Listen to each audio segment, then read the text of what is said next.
amoy na hindi masyadong maganda. Parang amoy na bulok na amoy sunog. Eh, ikaw lang naman yung naalala ko doon. Surprise! Wala na akong panahon para sa'yo! Saan ka pupunta? Hindi ka pa pwedeng Hindi! Hindi! Diyan ka lang! Robert, nasabi ko na sa'yo ang lahat. Nasabi ko sa'yo ang totoo! Those are all lies. Tell the truth. Ikaw, Lynette. Ikaw ang dahilan kung bakit kami nag-away. Ikaw ang dahilan kung bakit na-aksidente si Robert. Bakit ako? Dahil inamin niya sa akin nung araw na yun. Naiiwan na niya kami. Sasama siya sa'yo. At gusto niya makasama si Annalyn. Pero hindi mo pa rin dapat pinahamak si tatay! Aksidente nga, di ba? Anong gusto mong sabihin? Na sinasadya ko na mahulog si Robert sa hagdan? Oo! At hindi ako naniniwala sa mga kwento mo kasi sinungaling ka! Tsaka laso dito! Dito! Pero sasaktan naman ako! Isa kang asteroid na sisira sa pamilya ko! Meron lang akong gustong ipakilala sa'yo.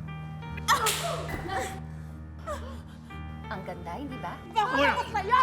Bumalik ka dito! Tama na. Gaganti ako sa'yo! Tapos na tayo. No! No, Robert, no! Come back, please! No! Bitiwan niyo ako, Robert! Alam mo anong masakit? Nararamdaman ko na may tinatago pa rin yung mami mo. Kaya kung may alam ka sa sikreto niya, Zoe, please, sabihin mo naman sa akin. And this time, sana ako naman ang kampihan mo.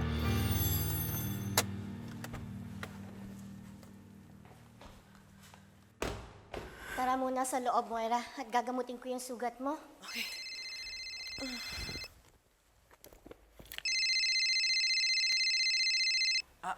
Mauna ka na sa taas. I have to take this call. Okay, sumunod ka na kaagad, ha? O ano, Giselle? So you really are still alive. Sayang. Kala ko pa naman pinatay ka ni Obeng. Ha? Teka, alam mo na yung balita? Yeah. About Moira Tayag? Bakit? Alam mo din ba ang tungkol doon? Teka, tumawag ka lang ba sa akin para asarin ako, ha? Wait. Am I talking to a ghost here? Or are we talking about something else? Hindi, boba. Boy pa ako. Ano ba kailangan mo? I just wanted to know kung nagbalik ka na sa impyerno. Hindi pa pala. So I guess I'll just have to wait for another day for that beautiful thing to happen. Bored ka ba talaga sa buhay mo, ha? O wala ka lang magawa? Tatawag-tawag ka para lang inisin ako?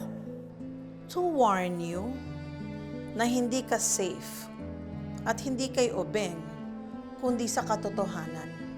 Moira, Moira, Moira. You may be walking the streets unscathed, pero one day, bigla ka na lang tatagain ng mga kasinungalingan mo. At bubulagta ka sa kalye, exposed for who you truly are. Oo na! Visit ka! Dami mo sinasabi. Visit ka. Tama na!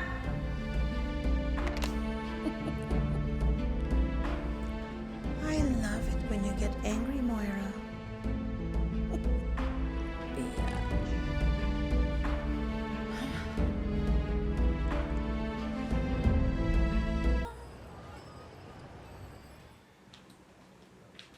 Sayang.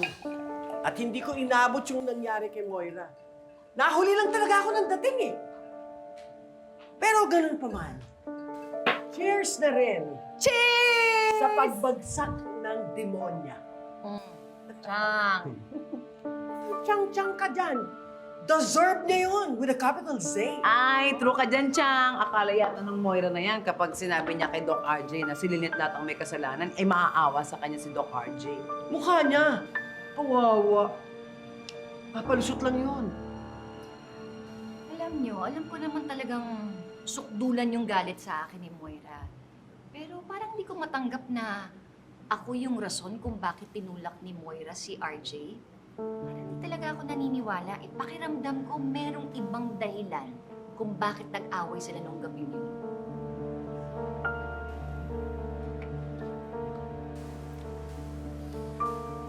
Lynette, una na ako. Oh! Carlos! Sandali. Carlos. Lynette, pasensya ka na kasi kung si Moira lang at RJ ang pag-uusapan natin, parang sila lagi ang bukang bibig nyo eh. Masyado na kayong invested sa buhay nila. Hindi naman sa ganun. Kasi gusto lang talaga namin malaman kung ano talaga yung totoo. Lynette, inamin naman yung kasalanan niya eh. Diba? Pero, hinahanapan niyo pa siya ng mali.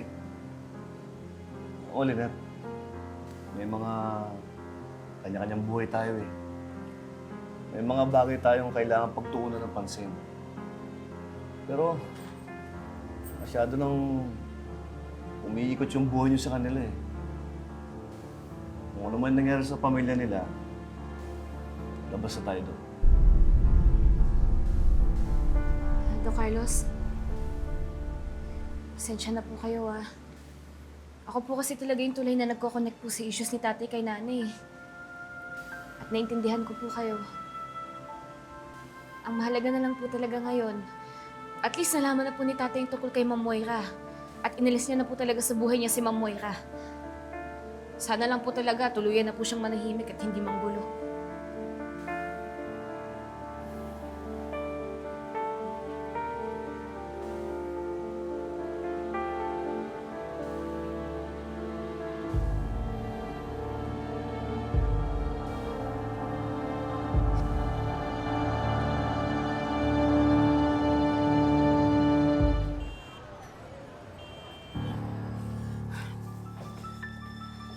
Hindi to pwede ni Risa.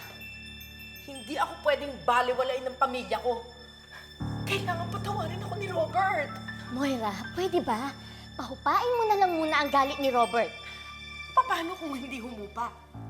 Paano kung lalo pa siya magalit? Kasama pa naman niya yung traitor kong anak? Paano kung kunin ni Lynette yung pagkakataon nito at lalo niyang gapangin yung asawa ko? Hindi talaga pwede. Hindi ako papayag. Eh, ano na naman ang gagawin mo, ha, Moira? Kailangan kong puntahan si Robert.